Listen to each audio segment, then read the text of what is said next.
తెలంగాణలో కాంగ్రెస్ ప్రభుత్వం ఏర్పాటైన తరువాత జరిగే మొదటి స్వాతంత్ర వేడుకలను ఘనంగా నిర్వహించేందుకు ఏర్పాట్లు జరుగుతున్నాయి. గోల్కొండ కోటపై సీఎం రేవంత్ రెడ్డి రేపు జాతీయ జెండా ఎగురవేయనున్నారు. దీంతో గోల్కొండ దగ్గర పోలీసులు భారీ బందోబస్తు ఏర్పాటు చేస్తున్నారు. పరిసర ప్రాంతాలను క్షుణ్ణంగా తనిఖీ చేస్తున్నారు.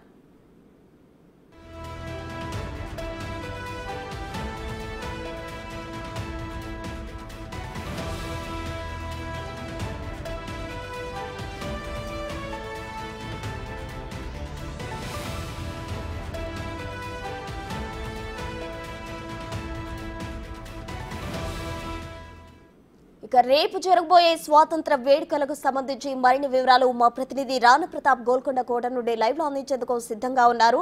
రాణా, చెప్పండి, అయితే వేడుకలకు సంబంధించి ఏర్పాట్లు ఏ విధంగా ఉన్నాయి అక్కడ? సో ఆల్మోస్ట్ అన్ని కూడా రేపు స్వాతంత్ర దినోత్సవ వేడుకల కోసం సర్వాంగ సుత్తరంగా కూడా ఈ యొక్క గోల్కొండ కోటను తీర్చిదిద్దారు. అధికారులు దాదాపు 3 రోజుల పాటు నుంచి కూడా అనేక ప్రికాషన్స్ తీసుకొని ఇప్పటికే మాక్ డ్రిల్స్ కూడా ప్రతిరోజు కూడా చేసుకుని వాళ్ళు పూర్తి ఏర్పాట్లు అనేది కూడా చేస్తారు. ఇవాళ సాయంత్రం లోపల మరికొన్ని పూల సంబంధించినటువంటి అలంకరణ కానీ ఇవన్నీ కూడా చేసిన తర్వాత పూర్తిగా ఇంకా భద్రతా సిబ్బంది వలయంలోకి ఇదంతా కూడా గోల్కొండ కోటని తీసుకోబోతున్నారు. ఇప్పటికే మొత్తం డాగ్ స్క్వాడ్ తో కానీ అన్నిటితో కూడా అణువున కూడా ఇక్కడ చెక్ చేస్తున్నారు. ఎందుకంటే రేపు ముఖ్యమంత్రి రాబోతున్నారు కాబట్టి దాంతోపాటు మంత్రులు అలాగే కొంతమంది అవార్డులు కూడా ఇవ్వబోతున్నటువంటి నేపథ్యంలో ఆఫీసర్స్ వీరందరూ కూడా వస్తున్నటువంటి నేపథ్యంలో పూర్తి స్థాయి భద్రతంతా కూడా ఇక్కడ ఏర్పాటు చేసినటువంటి నేపథ్యం అయితే కనపడుతుంది. ఇటువైపు సిఎస్ఎఫ్ కి సంబంధించిన వారు కానీ అలాగే గ్రే హౌండ్స్ వాళ్ళు కానీ అలాగే టాస్క్ ఫోర్స్ కానీ లోకల్ గా ఉన్నటువంటి లా అండ్ ఆర్డర్ కానీ వాళ్ళు కానీ వీళ్ళందరూ కూడా ఎప్పటికప్పుడు ఇక్కడ భద్రతాపరమైనటువంటి చర్యలు తీసుకుంటున్నటువంటి పరిస్థితి కనపడుతుంది. దాంతోపాటు స్కూల్ నుంచి కూడా కొన్ని స్కూల్స్ నుంచి పిల్లలు కూడా రాబోతున్నారు. వాళ్ళు కూడా సపరేట్ బ్లాక్స్ అనేది కూడా ఏర్పాటు చేశారు.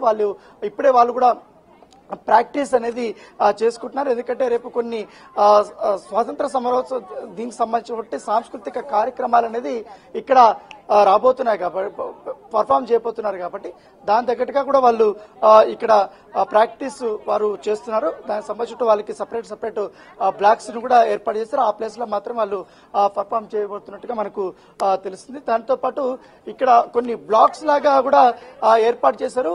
ఏ బ్లాక్స్ లో వాళ్ళకి సపరేట్ గా వాళ్ళకి పాసులు కూడా మంజూరు చేస్తారు కాబట్టి ఆ ప్లేస్ కు మాత్రమే వాళ్ళు వెళ్ళబోతారు. ఎందుకంటే మంత్రులకి సపరేట్ బ్లాగ్ అలాగే ముఖ్యమంత్రి కానీ వీళ్ళు కానీ సపరేట్ అందరికీ కూడా ఇక్కడ ఒక సపరేట్ ఒక బ్లాక్స్ కూడా ఏర్పాటు చేశారు. B1 బ్లాక్ కానీ A1 బ్లాక్ కానీ వీళ్ళందరికీ కూడా VVIPలకు సంబంధించినటువంటి అదంతా ఏర్పాటు చేశారు. ఇక్కడ మాత్రం కేబినెట్ సంబంధించిన మినిస్టర్లు కూర్చోడానికి ఇప్పుడు మనం చూస్తున్నట్టు ఈ ప్లేస్ మాత్రం ఏర్పాటు చేశారు. ఇదంతా కూడా రెస్ట్రిక్టెడ్ ఏరియా కూడా ఉంది.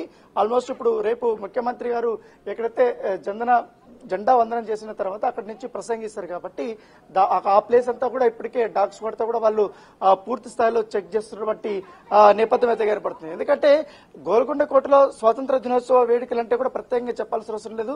ఎందుకంటే చాలా అందంగా కూడా వాళ్ళు తీర్చిదిద్దుపోతారు. ఎందుకంటే ఇక్కడి నుంచి రేపు ముఖ్యమంత్రి గారు మొత్తం రాష్ట్రాన్ని ఉద్దేశించి కూడా ఆయన మాట్లాడబోతున్నటువంటి నేపథ్యంలో ఆయన కొన్ని కీలకమైనటువంటి అంశాలను కూడా రేపు ఆయన ప్రస్తావించబోతున్నారు. సో ఈ నేపథ్యంలో ఆల్మోస్ట్ మొత్తం ఈ యొక్క గోల్కొండ ఎంత వరకు ఉందో దాని వరకు చుట్టూ ఉన్నటువంటి ప్లేస్ అంతా కూడా ఈ భద్రతా సిబ్బంది పూర్తి స్థాయి తమ ఆధీనంలోకి తీసుకున్నటువంటి నేపథ్యం అయితే కనపడుతుంది. దానితో పాటు సీటింగ్ ప్లేసెస్ కానీ అలాగే మొత్తం ఇక్కడంతా పెద్ద ఎత్తున కూడా మొక్కలు ఉంటాయి కాబట్టి ఆ ప్లేసెస్ లో కూడా వారు అణువున కూడా వారు చెక్ చేస్తున్నారు. వచ్చినటువంటి వారికి అందరికీ కూడా పూర్తి స్థాయిలో అన్ని కూడా కనపడేలాగా ఇవంతా కూడా ఏర్పాట్లు చేసినటువంటి నేపథ్యం అయితే కనపడుతుంది. దానితో పాటు ఇప్పటి వరకు స్కూల్స్ కు సంబంధించిన వారు కానీ అలాగే ఇతర సంబంధించినటువంటి పలు దీనికి సంబంధించినటువంటి వాళ్ళందరూ కూడా ఇంకా రాబోతున్నటువంటి నేపథ్యంలో దాని దగ్గరగానే ఏర్పాట్లు కూడా చేసినటువంటి పరిస్థితి అయితే కనపడుతుంది. Right Rana, thank you.